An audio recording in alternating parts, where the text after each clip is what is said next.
I got home early from work to see my master bedroom being repainted. "We're renovating it before moving in," said my brother's wife. He nodded, and my parents laughed. The next day, Mom called. "Why did the police come to us? Well, let's go." I'm Emily. I'm 33, and I work as an interior designer at this pretty big design company. The pay is good, and I actually love what I do. But this story isn't really about my job. It's about the biggest decision I made in my adult life and how it basically blew up my entire family. About 6 months ago, I decided to buy a house. Not just any house, though. I found this place that was basically falling apart. The listing photos were terrible. The paint was peeling everywhere. The yard looked like a jungle, and honestly, the whole thing screamed money pit. But you know what? It had potential, and more importantly, it had a backyard.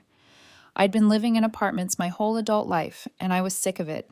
I wanted my own space, my own place to do whatever I wanted with. The price was crazy low because of the condition, so I could actually afford the mortgage. My parents thought I'd lost my mind. "Emily, what are you thinking?" my mom said when I told them at Sunday dinner. "You could get a nice apartment with everything already done. Why would you want to take on all that work?" My dad just shook his head. "That house is going to eat up all your money and time." Even my younger brother Jake chimed in. "Seriously, just get a condo or something. This sounds like a nightmare." His wife Sarah was there too, as usual. She didn't say much, but I could see her rolling her eyes whenever I talked about my plans. Sarah's always been kind of judgmental about everything I do. She's one of those people who acts like she knows better about everything, even though she's never had a real job and spends most of her time trying to be an influencer or something. But I didn't care what any of them thought. I wanted this house. I could see past all the problems to what it could become. And honestly, I was excited about the renovation. I work with construction crews all the time for my job, so I knew I could get help when I needed it. So I bought the house, got the mortgage approved, signed all the papers, and suddenly I was a homeowner. The day I got the keys, I stood in that disaster of a living room and felt this huge rush of excitement. This was mine. The renovation took 6 long, exhausting, expensive months. Some stuff I did myself: painting, basic decorating, landscaping. The bigger jobs I hired out. But here's the thing. The guys who work with my company gave me a huge break on labor costs. They charged me basically half their normal rate because we work together all the time. It saved me thousands. I practically lived at Home Depot. My weekends were spent tearing out old carpet, picking out paint colors, and learning way more about plumbing than I ever wanted to know. There were definitely moments when I questioned my sanity, like when I found out the electrical system needed to be completely redone, or when it rained for 3 days straight and I discovered the roof had a leak. But slowly it started coming together, the walls got fresh paint, the floors got refinished.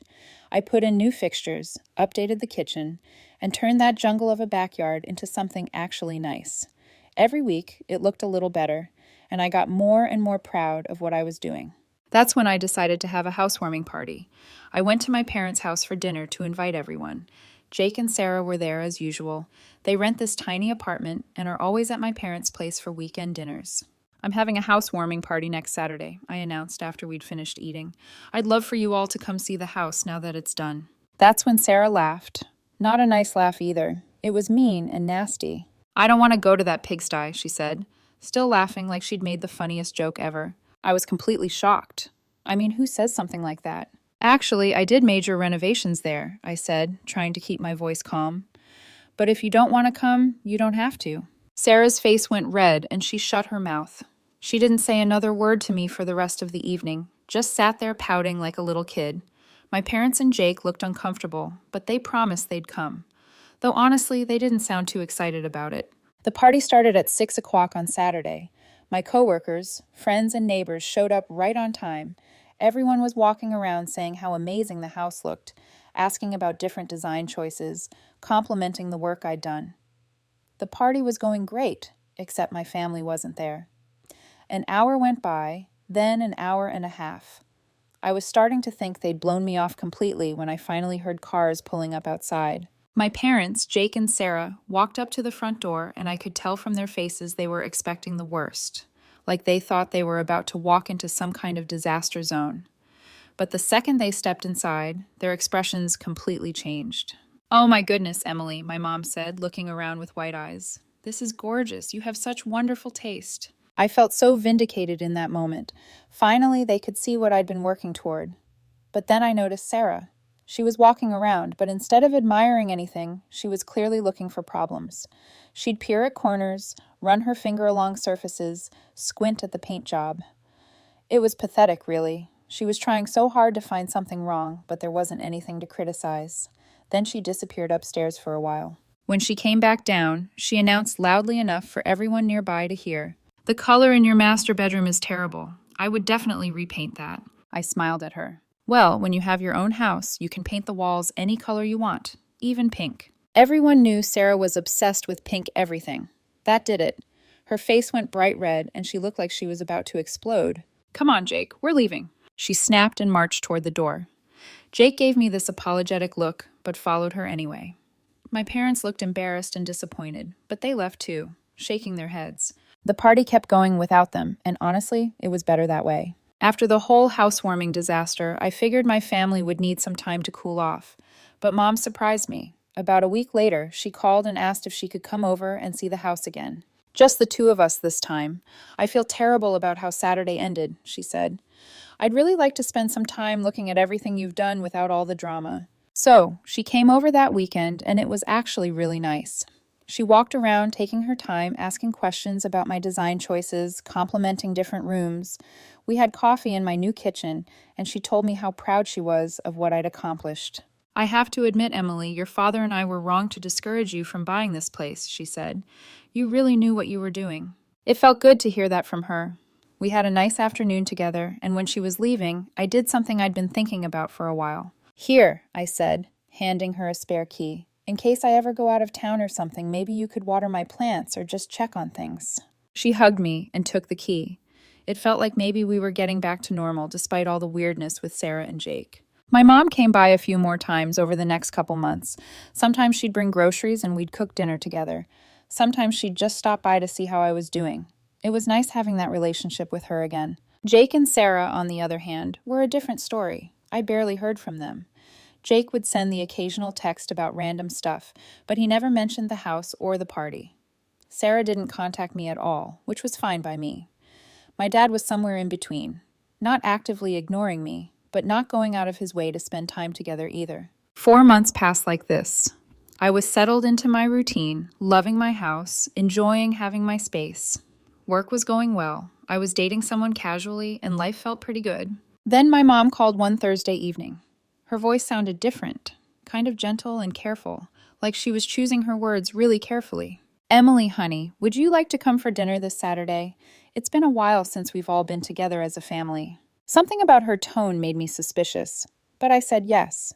I missed our family dinners, and I thought maybe enough time had passed for everyone to act normal again. Saturday came, and I drove over to my parents' house. Jake and Sarah were already there when I arrived, which wasn't surprising. They practically lived there on weekends. "Hey, Em," Jake said when I walked in. He was being extra friendly, which immediately put me on guard. Sarah barely looked at me, but at least she wasn't actively glaring. We sat down for dinner. My mom had made pot roast, which was always good. The conversation was kind of forced at first, everyone being overly polite and asking safe questions about work and the weather. But then, right in the middle of me telling a story about a difficult client, my mom suddenly put down her fork and gave me this sweet smile. "Emily, I wanted to talk to you about something," she said in that same gentle voice from the phone call. Everyone else stopped eating and looked at me. Jake was smiling too. That same puppy dog smile he used to give me when we were kids, and he wanted something. "Jake and Sarah's lease is ending soon," my mom continued. "And with everything that's been going on with the economy and Jake's work situation, they're having a hard time finding something they can afford." I felt my stomach drop. I knew exactly where this was going. "So, we were thinking," my mom went on, "maybe they could stay with you for a little while, just temporarily, until they get back on their feet." The silence in the room was deafening. Everyone was staring at me, waiting for my answer. Jake was still doing that pathetic, hopeful smile thing. I took a deep breath. "I don't want anyone else living in my house." My mom's face fell. "Emily, this isn't just anyone. This is your brother and his wife." "I understand that," I said, trying to stay calm, "but my answer is still no." That's when Sarah decided to jump in. "I always knew you were greedy and arrogant," she said, her voice dripping with venom. I looked right at her. "Funny, because I remember you saying at my housewarming that you didn't want to come to my pigsty. Now you're ready to live in it." Sarah shrugged like it was no big deal. I mean, if it's free, I guess I could deal with it. The audacity of this woman was unbelievable. Then Jake started in with his sob story. Come on, Em, you have to understand my situation. They're doing layoffs at my job, and they cut my salary by 20%. We're really struggling here. I looked at him, then at Sarah. Maybe Sarah should get a job then, instead of pretending to be a blogger and doing whatever it is she does all day. Sarah's face went bright red. How dare you? I'm just saying, I continued, if money's tight, maybe both adults in the relationship should be working. That's when Sarah completely lost it. She started crying, big, dramatic tears, and ran out of the dining room. I could hear her stomping up the stairs to my old bedroom. Now look what you've done, Jake said, jumping up from his chair. You're such a fool, Emily, and he ran after his wife. My parents just sat there, both of them giving me these disappointed looks like I was the worst daughter in the world. I finished my dinner as quickly as possible and got out of there. After that disaster of a family dinner, things went completely silent. And I mean completely. Nobody called, nobody texted, nobody invited me to anything. It was like I'd been erased from the family. A whole month went by without a single word from any of them. No Saturday dinner invitations from my mom, no random texts from Jake, nothing. Honestly, I was kind of relieved. I didn't want to deal with any more guilt trips about letting Jake and Sarah move into my house. I had my own life to live, and I was enjoying the peace and quiet. My house felt more like home than ever. I had friends over for dinner, worked on little projects around the place, and didn't have to worry about anyone showing up and making comments about my choices. But then one Tuesday, everything changed. I had a meeting scheduled with this potential new client at 2 o'clock in the afternoon. Big renovation project, really good money. But around 11:30, she called and said she had to reschedule because of some family emergency. No problem, I thought. I could use the time to catch up on some paperwork. But then I realized I'd left some important files at home, so I decided to just head back to the house and work from there for the rest of the day. I got home around noon, which was about 3 hours earlier than I normally would on a Tuesday. As I pulled into my driveway, I noticed 2 cars parked on the street in front of my house. One was my parents' car, the other was Jake's. My first thought was that maybe something was wrong, like maybe there had been an emergency and they were trying to reach me. But then I realized they could have just called if that was the case. I used my key to unlock the front door, and the second I stepped inside, I knew something was very wrong. There was stuff everywhere, my stuff. Furniture from my master bedroom was sitting in the living room and hallway, my dresser, my nightstand, even my bedside lamps. I could hear voices coming from upstairs. Loud voices, like people were working. My heart was pounding as I climbed the stairs. The voices were coming from my bedroom, my master bedroom. I walked down the hall and stopped in the doorway. I couldn't believe what I was seeing. My parents were there, Jake was there, Sarah was there, standing in the middle of the room with this huge smile on her face. And there were 2 guys I didn't recognize, workers with paint rollers and brushes. They were painting my walls, my beautiful, carefully chosen walls that I had spent weeks picking the perfect color for. They were painting them pink. Bright, obnoxious, Pepto-Bismol pink. I completely lost it. "What the hell is going on here?" I screamed. Everyone jumped and turned to look at me. The workers stopped mid-roll and stared. My parents looked guilty as hell. Jake looked like a deer in headlights, but Sarah just kept smiling. "Oh, good, you're home," she said, like this was the most normal thing in the world. "We decided to renovate the master bedroom before Jake and I move in. Don't you love the color?" I was so angry I could barely speak. "Stop," I said to the workers. "Stop painting my walls right now." The workers looked confused and glanced at each other, but they put down their brushes. I turned to my mother. "What the hell do you think you're doing? How did you even get in here?" My mom had the nerve to smile at me. "I used my key. Honey, we're all family here, and we knew you'd want Jake and Sarah to be comfortable when they move in." "Move in?" I said. "I told you no. I very clearly told you no." "We knew you'd come around," my dad said. "You always do the right thing eventually." "The right thing?" I snapped. "The right thing was letting these people break into my house and destroy my bedroom? Get out. All of you, get out of my house right now, or I'm calling the police." My parents started giving me lectures about family loyalty and how I was being selfish. Jake was yelling about how I didn't understand his situation and how I should help him out. Sarah was calling me selfish and ungrateful. The workers, smart guys that they were, packed up their stuff super fast and got out of there. They could see this was about to get a lot worse. "I'm serious," I said when the workers were gone. "Get out now, or I will physically escort you out myself." They all looked at me like I was crazy, but something in my voice must have convinced them I meant business. One by one, they filed out of my bedroom, down the stairs, and out the front door. I stood there in the middle of my bedroom looking at the walls. Half of them were still the nice gray color I'd chosen. The other half were this horrible pink that made me want to throw up. I was shaking with anger, but I knew I had to act fast. These people had proven they would stop at nothing to get what they wanted, and I couldn't let this happen again. First, I called one of my workers, Mike, who's done a bunch of jobs for me and lives pretty close by. "Mike, I need you to come change my locks right now," I said. "It's an emergency." While I waited for him, I drove to the hardware store and bought paint, the exact same color I'd originally chosen for my bedroom. I was going to fix this mess tonight, even if it took me until dawn. Mike showed up and changed all my locks. Front door, back door, even the garage. After he left, I spent the rest of the evening and most of the night repainting those walls. I was exhausted and furious, but I was determined to erase every trace of what they'd done. When I finally finished around 2 o'clock in the morning, my bedroom looked normal again, but I was too wired to sleep in there, so I crashed in the guest room. The next morning, I called a couple more of my guys to help move the heavy furniture back where it belonged. Then I did something I should have done months ago. I called a security company. "I want cameras around the entire perimeter of my house," I told them, "and a full alarm system. Motion sensors, door sensors, everything." They came out that same day and installed everything. Cameras covering every angle of my property, motion detectors, door and window sensors, the works. The system connected to an app on my phone so I could monitor everything remotely. For the first time in weeks, I felt like I could breathe again. My house was secure, my locks were changed, and if anyone tried to pull this kind of stunt again, I'd have video evidence. The security system turned out to be the best investment I ever made, and I found that out way sooner than I expected. It was only a couple of days after the installation, when I was sitting at my desk at work, going over some design plans, when my phone started buzzing. The security app was sending me alerts. Motion detected. Front entrance attempted entry. Front door alarm system activated. My heart started racing. I opened the app and pulled up the live camera feed. There was Jake, standing right in front of my door. He had something in his hand. It looked like the old spare key I'd given my mom. I watched him try to put the key in the lock. When it didn't work, he jiggled it around for a while, getting more and more frustrated. Then he stepped back and looked around, probably checking to see if any neighbors were watching. That's when he went to his car and came back with a crowbar. I couldn't believe what I was seeing. My own brother was trying to break into my house with a crowbar. He jammed it into this door frame and started prying, trying to force the door open. The alarm was going off. I could see the lights flashing on the camera.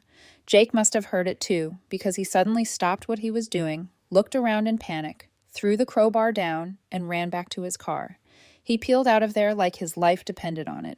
I sat at my desk, staring at my phone, completely shocked. I mean, I knew things were bad between us, but I never thought Jake would actually try to break into my house. This was criminal behavior. I saved the video footage and drove straight to the police station. "I want to file a report for attempted breaking and entering," I told the officer at the front desk. They took me seriously when I showed them the video. You could see Jake's face clearly. You could see him trying the key. You could see him with the crowbar. There was no denying what he'd done. I filed the report and gave them all the footage. They said they'd be in touch about next steps. I went home that evening feeling like I'd done the right thing, but also kind of sad. It was my brother, you know, but he'd crossed a line that you just don't cross. Saturday evening, my phone rang. It was my mom, and she was screaming before I even had a chance to say hello. "Emily, what have you done? The police came to our house and arrested Jake. They said you filed a report claiming he tried to break into your house." "He did try to break into my house," I said calmly. "I have video proof." "You need to go down there right now and drop those charges," she yelled. "This is your brother we're talking about." Maybe my brother shouldn't have tried to break into my house with a crowbar. My mom was crying now, going on about how I was destroying the family and how could I do this to my own brother. "I'll drop the charges," I said, "but only if you all promise to leave me alone. No more showing up at my house. No more trying to get me to let them move in. No more drama. You leave me completely alone." She agreed immediately. Yes, whatever you want. Just please drop the charges." After I hung up, my phone started ringing nonstop.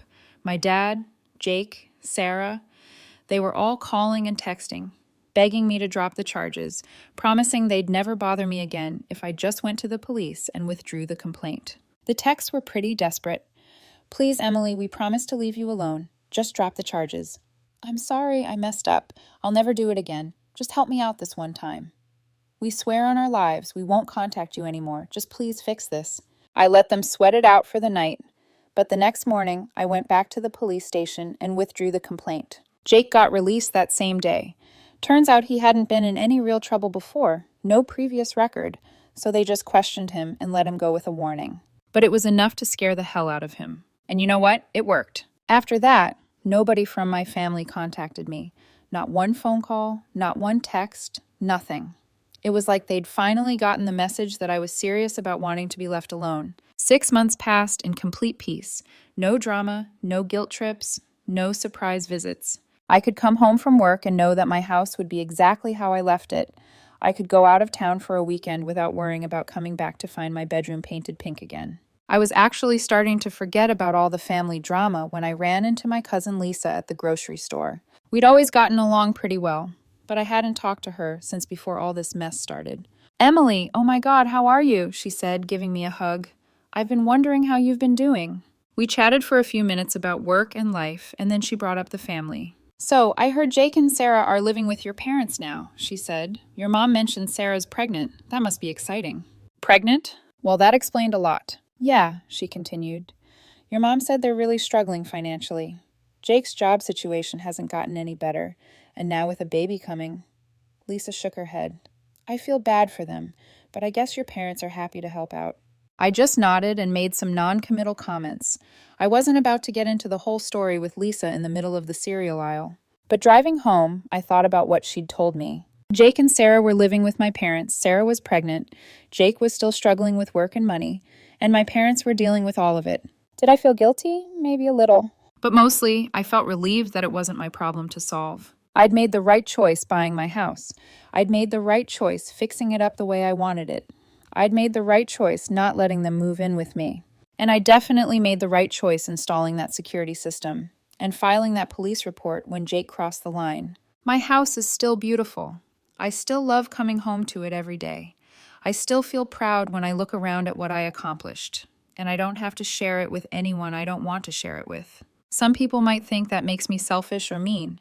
But you know what? I don't care. I worked hard for what I have, and I have every right to protect it. My family made their choices, and I made mine. I'm not responsible for fixing their problems or letting them take advantage of me just because we share DNA. I defended myself and my property from people who thought they could walk all over me, and I'd do it again in a heartbeat. Sometimes you have to choose yourself, even when it's hard, even when other people call you selfish, even when it means losing relationships you thought mattered.